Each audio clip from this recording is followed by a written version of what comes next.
ஸ்டாலின் சொன்னார். மாண்புமிகு அம்மா அவர்கள் துரதிருஷ்டவசமாக மண்ணிலே மறைந்த போது பல்வேறு பிரச்சனைகள்.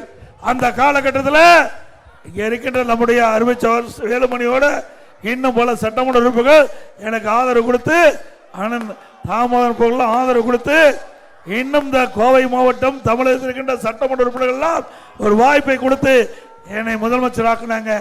அப்பொழுது இதே ஸ்டாலின் தெரிவித்தார், எடப்பாடி பழனிசாமி ஒரு வாரத்துக்கு மேல முதலமைச்சர் இருக்க முடியாது, ஒரு மாசத்துக்கு மேல இருக்க முடியாது, 3 மாசத்துக்கு மேல இருக்க முடியாது, 6 மாசத்துக்கு மேல இருக்க முடியாது. 4 வருடம் 2 ஆண்டு காலம் உங்களுடைய துணையோடு சிறப்பான ஆட்சி கொடுத்தோம். 4 வருடம் 2 மாத காலம் சிறப்பான ஆட்சி கொடுத்தோம். அந்த ஆட்சி காலத்தில் மக்கள் சுபட்சமா வாழ்ந்தாங்க. மக்களுக்கு தேவையான திட்டங்களை கொடுத்தோம். 4 ஆண்டு 2 மாத கால ஆட்சி ஒரு பொற்கால ஆட்சி என்று மக்களால் பாராட்டப்பட்டாங்க.